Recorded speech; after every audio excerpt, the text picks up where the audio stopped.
nice to be back again. Hindi naman ako bisita dito po sa inyo at talaga pong kasama po kayo sa aking panalangin na lagi pong yumabong pa at dumami pa po ang atin pong gawain dito. And I'm so thankful dahil nakikita ko po yung increase natin sa numbers. Marami tayong mga kabataan na mga bago din pong kasama.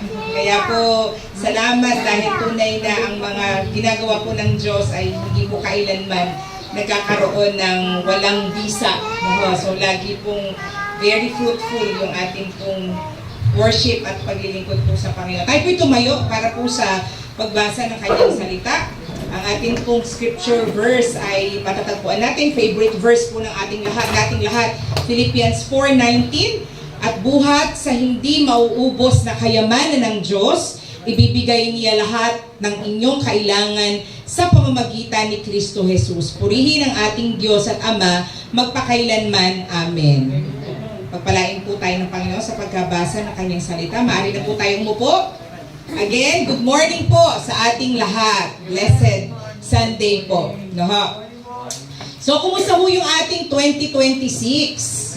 Yan, Noong 2026 po, nag-declare tayo that 2026 is the year of my breakthrough. Tama? Ito ay taon ng pambihirang tagumpay sa aking buhay. Maaaring meron iba sa inyo nagde-desire ng bagong bahay, bagong negosyo, bagong sasakyan. Marami po tayong gustong new this 2026. Tama?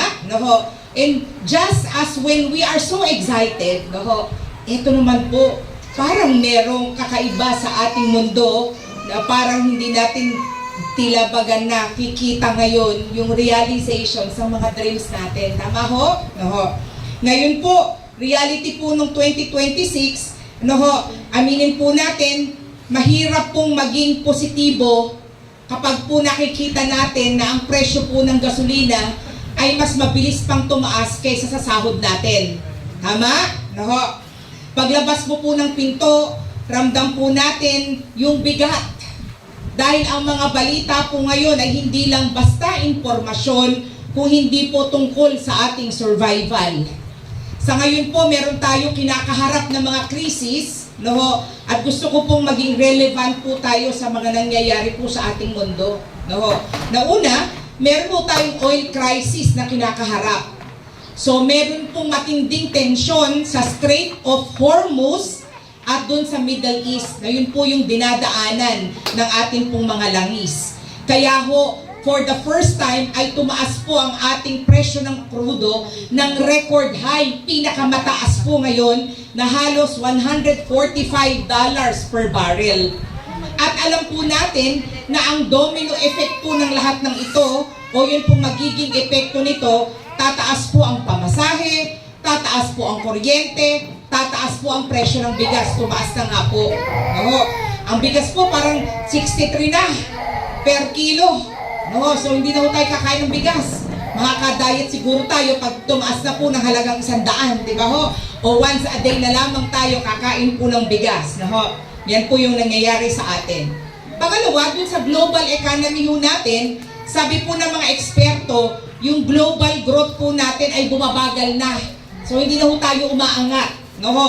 Ang inflation po, hindi na lang po basta mahal po yung bilihin kung hindi ito po'y krisis na mararamdaman ng bawat nanay na namamalengke at bawat tatay na nagtataguyod sa kanyang pamilya. At ang pinakamatindi po dito ay yung mga geopolitical wars o talaga pong wars po na nakikita ho natin. Yung digmaan na akala ho natin ay sa pelikula lamang natin nakikita, ang pagbobomba at mag-i-intercept ng missile, di ba parang sa pelikulang yata ito, pero totoo pala, sa tunay na buhay, sa iba't iba pong panig ng mundo, ang epekto po nito ay doon sa supply chain po natin o doon sa source po ng ating pong mga produkto. Kaya naman, ang tanong po ng marami, hanggang kailan ba ito? Gaano pa ito katagal? Will it be next week? Will it be next month?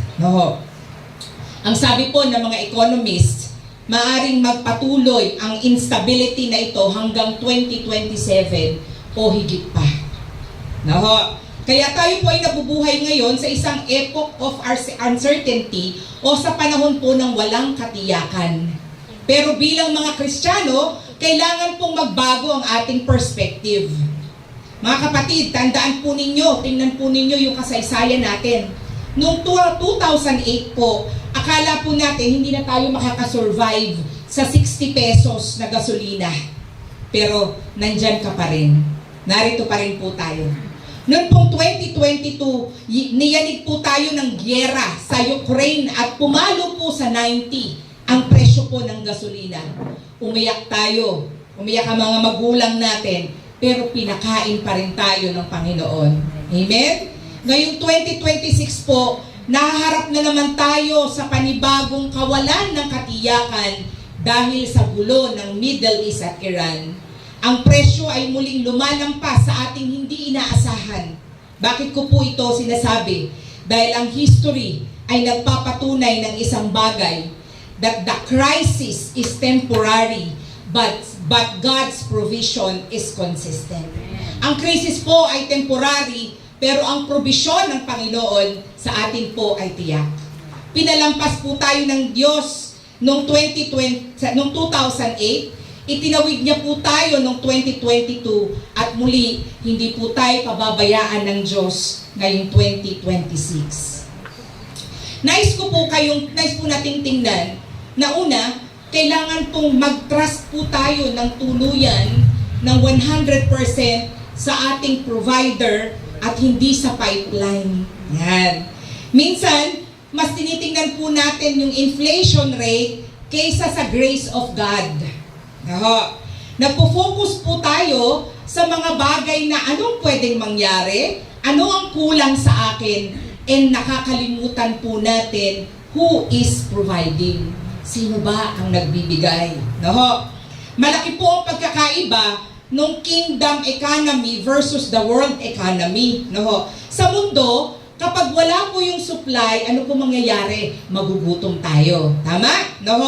Ang source, ang iisipin po natin, wala tayong mabibilhan, wala tayong mapagkukuhanan, so ang tendency, magkukulang tayo, magugutom tayo.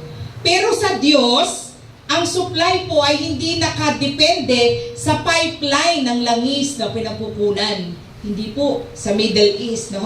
Kaya ang sabi po doon sa Philippians 4:19 na binasa po natin, and my God shall supply all your needs according to His riches of His glory in Christ Jesus. Hindi po sinabi ni Paul na according to the national budget, according to the peace and war in Iran.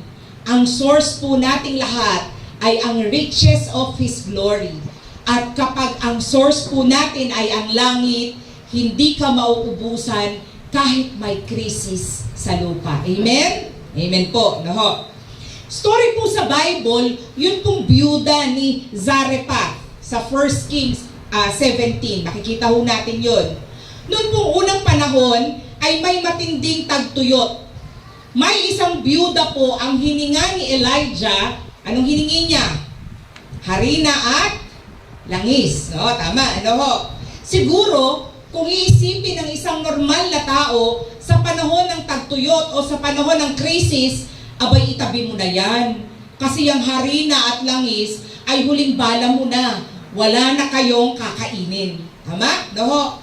Pero, yung pananampalataya, ang faith kay Lord, ang sabi po ay, give it to God first. Kahit wala ka na, ibigay mo lahat sa Diyos. Unahin mo ang Diyos. At sa story po sa Bible, ano po ang nangyari? Ang resulta po ay hindi po naubos ang harina at langis hanggang sa matapos yung entire na krisis. Salamat sa Panginoon.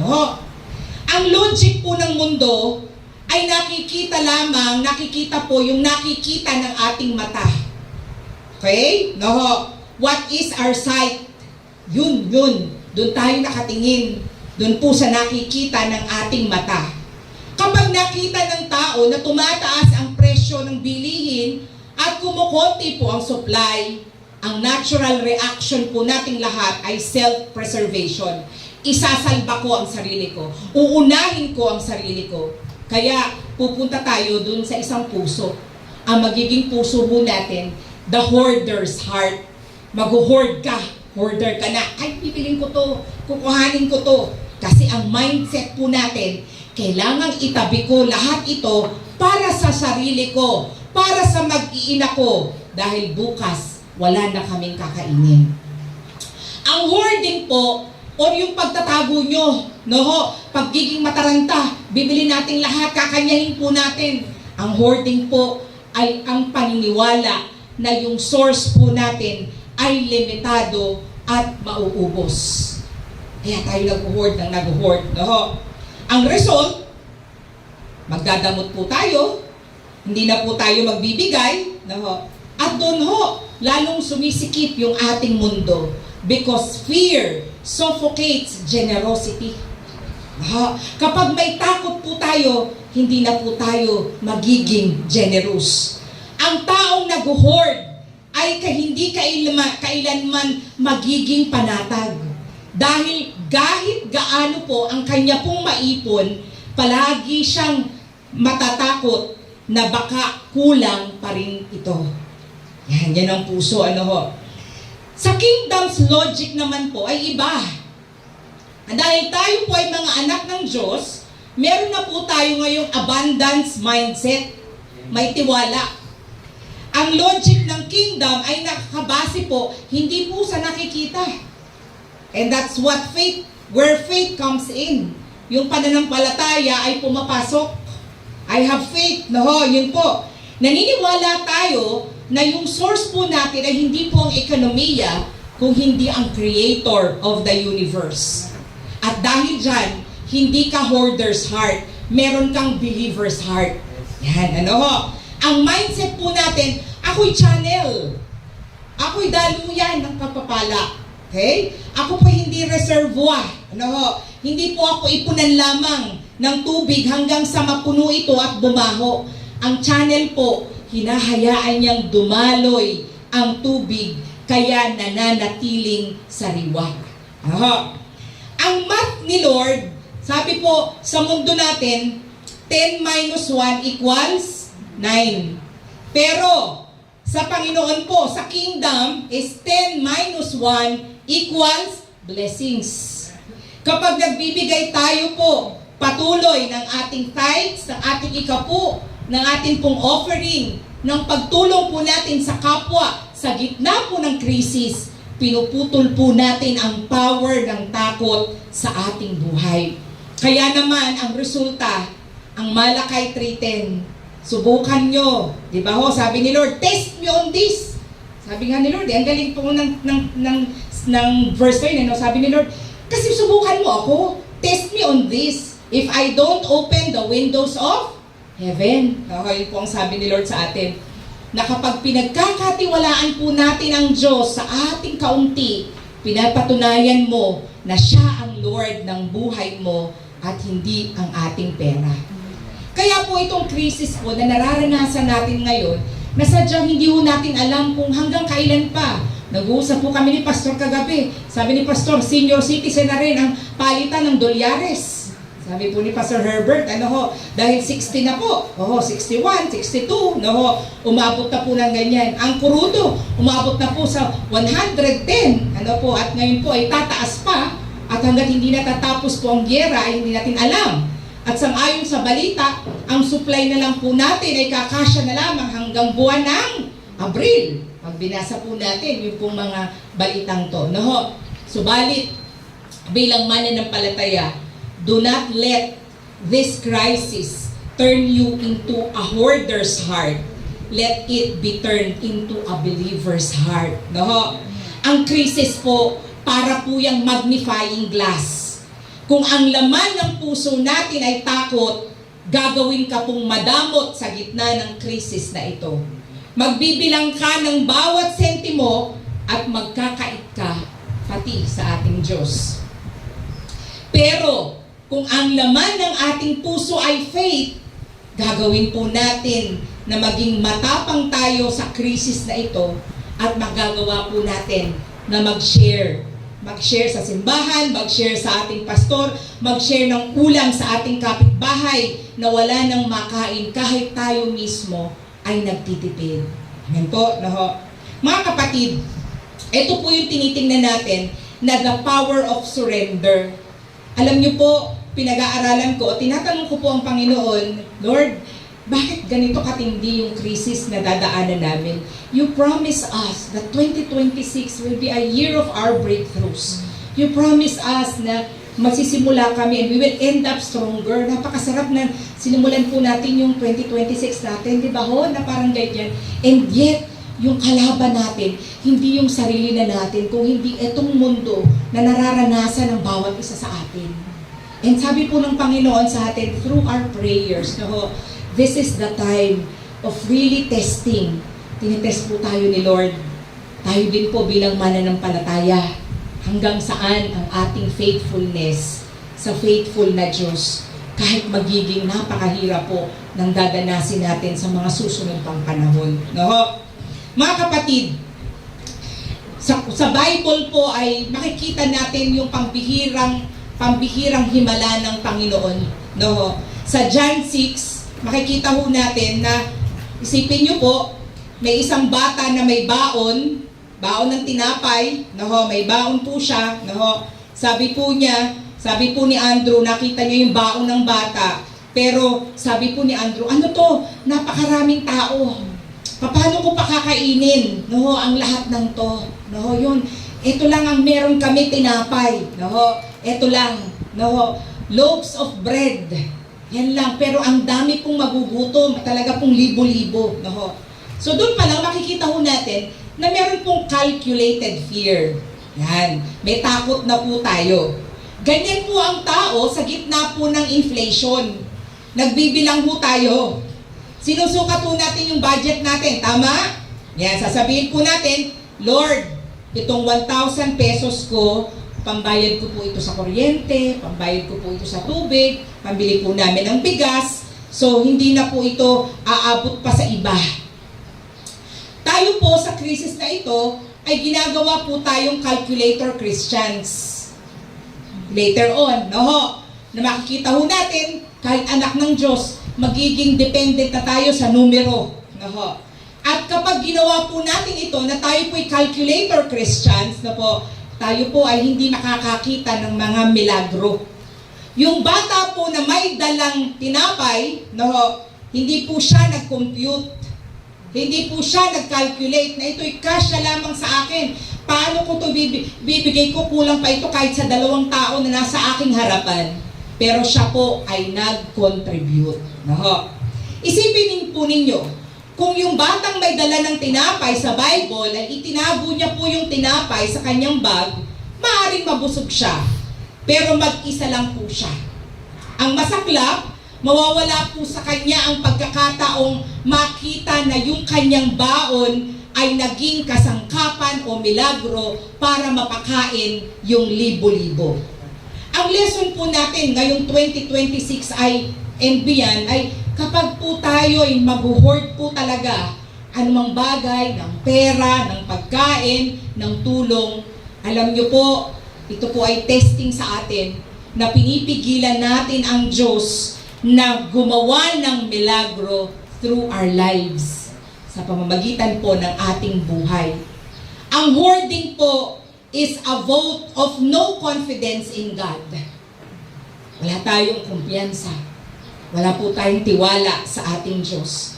Parang sinasabi po natin kay Lord, Lord, hindi kita pinagkakatiwalaan sa bukas ko, kaya itatago ko na lamang itong sa akin. Mga kapatid, mapapansin po ninyo, dun sa story sa Bible, hindi po dumami yung tinapay nung nasa kamay ito ng bata. Kailan po dumami at nagmultiply ng libo-libo yung tinapay?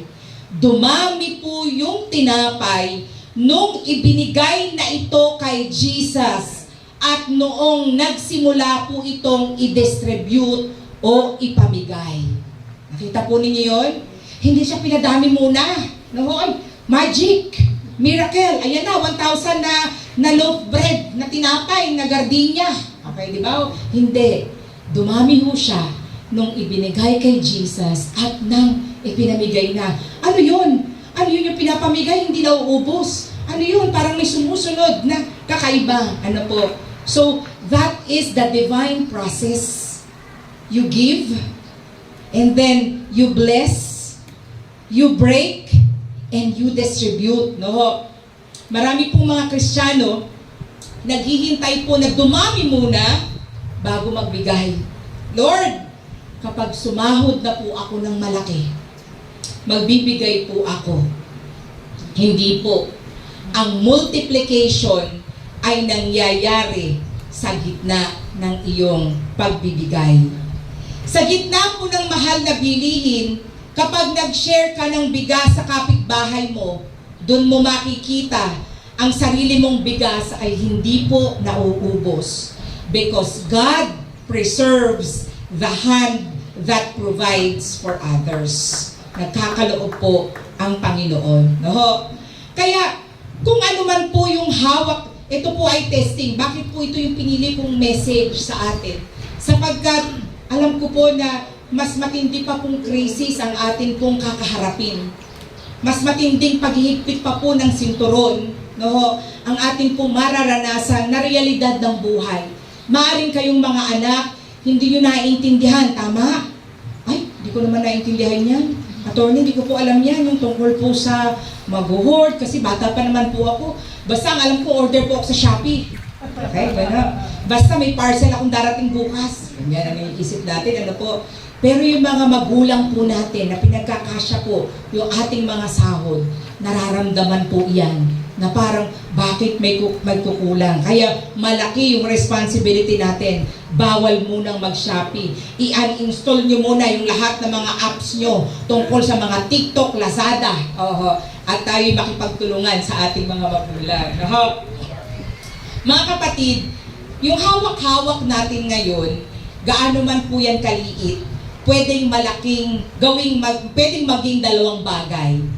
Pwedeng yan po ay baon, at pwede rin po yung maging seed.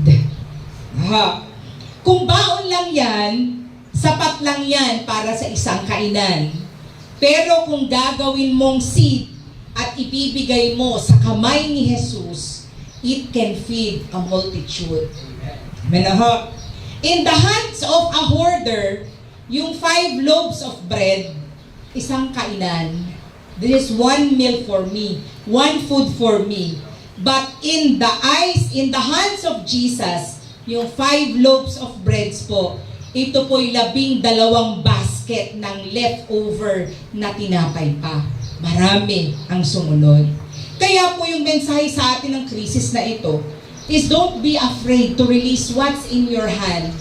Because God will never release what's in His hand for you if your hands are tightly closed in fear. No, kapag po tayo natatakot, kapag po tayo natataranta, no, yun po.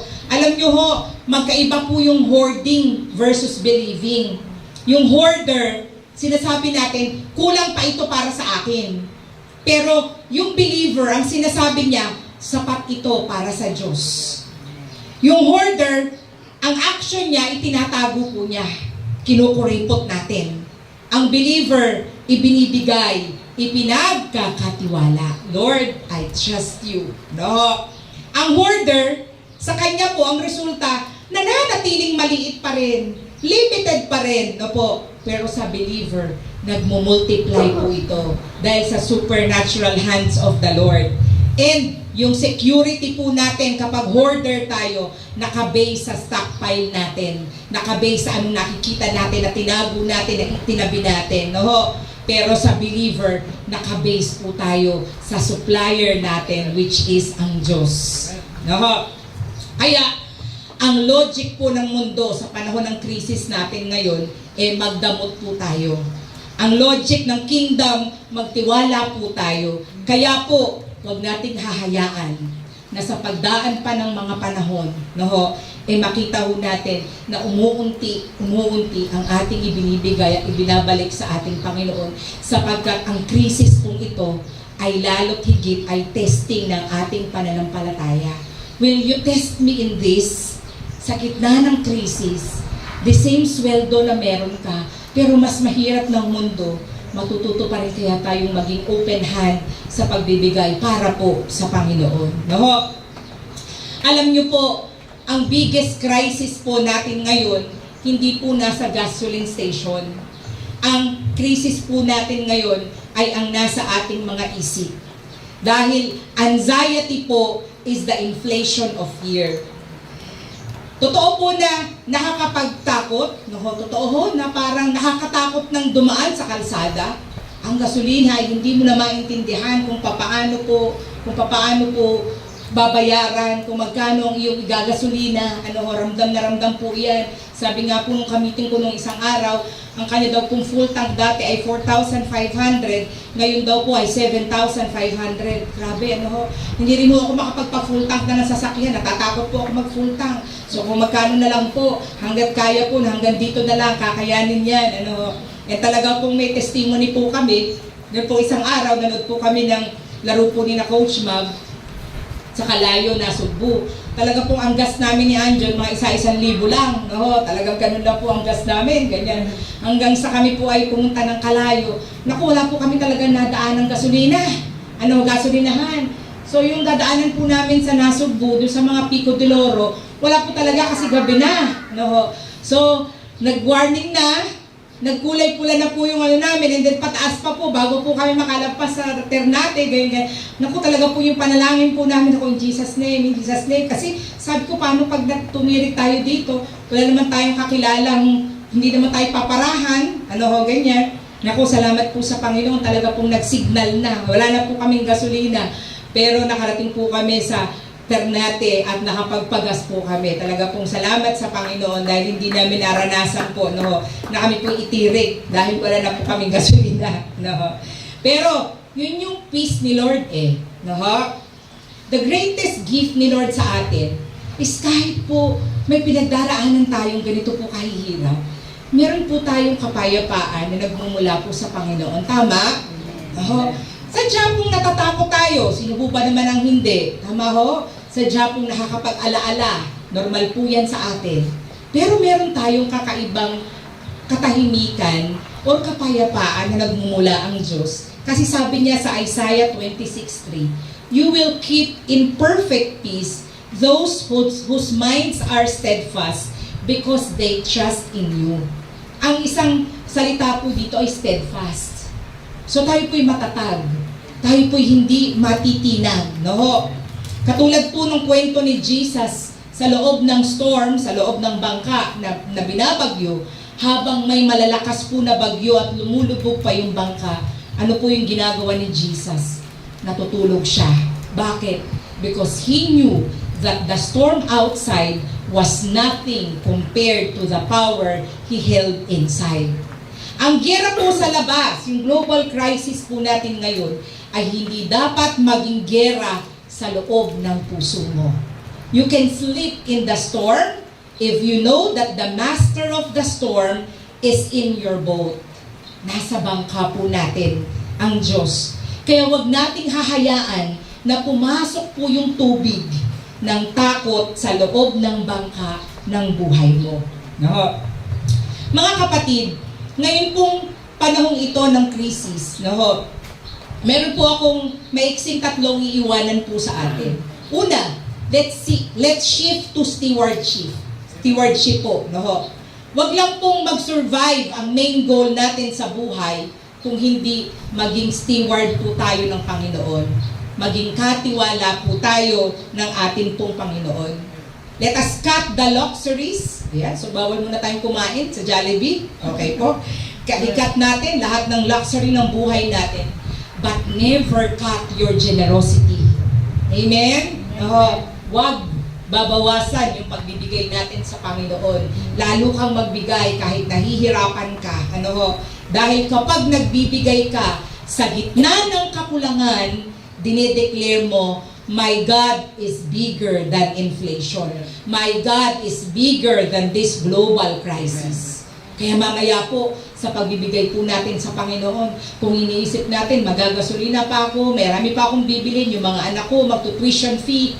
Alam niyo po, yung hawak natin kung anong meron tayo, huwag natin gawing baon, kundi gawin po natin seed at ipagkatiwala po natin sa Kanya. Amen po? Maging mabuting katiwala po tayo ng Panginoon. Pangalawa, let us guard our information. No? Kung 5 hours ka po sa news at 5 minutes ka lang sa Bible, baliktarin mo ho. No? Talagang lalamunin po tayo ng anxiety kapag wala po tayong ginawa kundi mag-scroll na lang na mag-scroll sa internet and sa social media without scrolling the Word of God and His promises. No? Because you cannot have a rock-solid faith with a sand-filled mind. No? Kapag po ang iniisip po natin ay palagi na lamang pong yung gusto ng ating katawan, yung hinahanap po ng ating luho, yan na po mga kapatid, hindi po natin dyan makikita ang promises ng Panginoon. And huwag kang papayag na isang araw hindi mo nabubuksan ang Biblia mo. Huwag kang papayag na hindi mo nakakausap ang Diyos at nakakapagkaroon ka ng quiet moment sa Kanya. Bumabalik tayo, very basic, pero yun pa din ang ninanais ng Panginoon sa atin. And number 3, you be the light. Kapag ang mundo po ay nagpapanik, ang Kristiyano ay dapat kalmado. Oh, huwag kang mataranta. Huwag tayong magpanik. Let us share what we have. Let us share your bread and be the shock absorber of your community. No, hihaan lang po natin. Pero later on po, no, yung ating pong mundo, magkakagulo po yan. Yung later on po, pag wala na pong makain, mag-iiba po yung mga sitwasyon. Ano po? Pero tayo po, sabi po ng Panginoon sa atin, huwag kang magpapanik at hayaan mong makita nila na may Kristo na matibay at matatag at dahil doon, mas matibay ka at matatag. No? Mga kapatid, sa pagtatapos po, ang krudo po maaari pong maubos. Ang gobyerno pwede pong magbago. At ang kapayapaan po ng mundo pwede pong mabasag. Pero yung pangako po ng Diyos, it remains. Dumarating po tayo ngayon sa dry season ng ating pong buhay. At dahil dito, magpapatunay po ito kung sino talaga yung tunay na source. Kapag masagana po yung buhay, madaling isipin na ang ating kumpanya, ang ating boss, ang ating diskarte ang nagpapakain po sa atin. Pero sa panahon po ng tagtuyot, pinapaalala po ng Panginoon sa atin, ang trabaho mo ay daluyan lang, pero ako yung bukal, ako yung source. No? Pag sinabi po natin na my God is Jehovah Jireh, sabihin nyo nga po, Jehovah Jireh. Ano yun po yung ibig sabihin ng Jehovah Jireh? My provider. My provider. No, Jehovah Jireh, my provider. Ang Diyos ang maglalaan. Ang Diyos po ang magbibigay. At idinideklara po natin, once we continue to say, my God is my Jehovah Jireh, ang iyo pong survival ay hindi po nakaangkla, nakatali sa stock market o sa gobyerno po natin. Pwedeng matuyo po yung gripo, pwedeng matuyo, pwedeng mawalan ka ng trabaho, pwedeng walang bumili sa yung negosyo. Pero yung imbakan po natin ay langit na hinding-hindi po nauubusan. Kahit maputol ang tubo sa lupa, ang pinagkukunan po natin sa taas ay lagi pong umaapaw. Mga kapatid, sa Hebrews 13:8, tandaan po natin that Jesus Christ is the same yesterday, today, and forever. Kung nailigtas niya ang mga Israelita sa disyerto, hindi siya magbabago para sa iyo. Kaya huwag ka pong titingin sa empty tank ng ating sasakyan. Tumingin po tayo sa overflowing cup na grasya po ng Diyos. Dahil matibay ang anchor natin. Sa kahuli-hulihan po, gusto ko pong sabihin sa bawat isa sa atin na sa krisis at sa bawat krisis na kinakaharap po natin, huwag po nating hahayaan na ang mangibabaw po sa atin ay ang pagrereklamo o ang pusong hindi marunong magpasalamat. Sa halip, patuloy po nating linangin ang puso na tayo po'y nagpupuri, nagpapasalamat sa Panginoon sa gitna ng ating mga pinagdaraanan. Sapagkat ang Jehovah Jireh, ang God of our provider, ay tapat na naglalaan at ang bawat maliliit na biyaya ay patunay po ng kabutihan ng Diyos sa atin. Ang krisis pong ito ay maaaring maging pagsubok ng ating faith, ng ating pong pananampalataya, ngunit ito rin po ay ang pagkakataon upang makita ang kamay ng Diyos na kumikilos. Kaya sa halip po na magreklamo, piliin nating maging mapagpasalamat sapagkat ang pusong mapagpasalamat ay pusong nananampalataya at ang pusong nananampalataya ay pusong laging nakakaranas ng probisyon ng ating pong Panginoon. Amen po. Kaya po, tayo pong lahat ay sumaglit na pumikit, mga kapatid. Tayo po ay manalangin. Panginoon, we rebuke the spirit of fear sa amin pong mga puso, sa amin pong mga isip, sa amin pong buhay, Panginoon. Pinapahayag namin, Panginoon, na Ikaw po ang Jehovah Jireh, Panginoon. The God of our provider, Panginoon. Ang Diyos na naglalaan, ang Diyos na nagbibigay, Panginoon. Aming Ama, buksan mo nga po right now ang pinto at ang durungawan ng langit, Panginoon, na sa kabila ng krisis, sa kabila po ng mga problemang aming kinakaharap, Panginoon, alam po namin na Ikaw ay hindi kailanman mauubusan. Turuan mo po kami to look to the Creator, Panginoon, to look at the provider, Panginoon. Tulungan mo po kaming magpuri sa blessor, Panginoon, at hindi sa blessing lamang, Panginoon. Kaya po, Lord, salamat po. Dahil sa gitna ng krisis na aming kinakaharap, naririto kami, Panginoon, payapa at ligtas sa iyo pong presensya. Ikaw ay magkakaloob, Panginoon. Hindi po kami mawawalan, Panginoon. Pagpapalain mo ang aming mga pamilya, Panginoon, sa lahat ng aspeto ng aming buhay, Panginoon. Ikaw po ang magkakaloob, aming Ama, ng lahat ng aming pangangailangan. At hindi lang po ito, O Diyos, aapaw, raragasa, Panginoon, ang bagyo-bagyong pagpapala mo, O Diyos, sa aming buhay. At sasabihin natin na walang krisis ang kayang magpatigil sa aming pananampalataya sapagkat Ikaw ay Diyos na dakila because your promises are true, Panginoon, and you remain faithful, Father God, no matter what the circumstances is. Salamat po, O Diyos. Salamat po, Panginoon. Ama, payapain mo ang puso ng bawat isa sa amin. Ano man po yung kaguluhan, ano man po, O Diyos, ang amin pong iniisip, Panginoon, ang amin mga takot, dakilang Diyos. Lord, you will provide for the solution.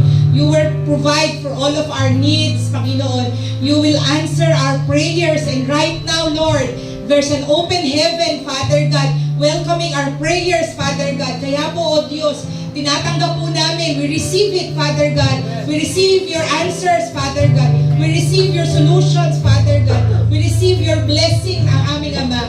Salamat po, O Diyos. Salamat po sapagkat binaba mo po sa amin ngayon ang iyong pong banal na spirito right now, Father God. And right now, O God, you're speaking to us, Panginoon, giving us peace, wisdom, security, provision. Salamat po, Panginoon, at pinagpala mo na po ang bawat isa sa amin. Uli, Panginoon, sa gitna ng krisis na ito, kami sisigaw, mananampalataya, buhay ka, aming Ama. You are our way maker, our miracle worker, our promise keeper, Father God, the same God who is the same, Panginoon, yesterday, today, and forever. Purihin ka, O Diyos. Pasalamatan ka, Panginoon. Sambahin na yung dakilang pangalan, O Diyos. And right now, Father God, we claim your victory, Panginoon, that 2026 is still the year of our breakthroughs, Father God. Lalo mong ipakita ang iyong milagro, Panginoon, sa lahat ng aspeto ng aming buhay. Sapagkat walang mahirap, Panginoon, walang imposible sa isang Diyos na aming pinaglilingkuran at aming pinagtitiwalaan. Ito po ang aming sama-samang dalangin sa pangalan ni Jesus. At ang lahat ng pinagpala at pinagtagumpay ng Diyos ay magsabi ng Amen.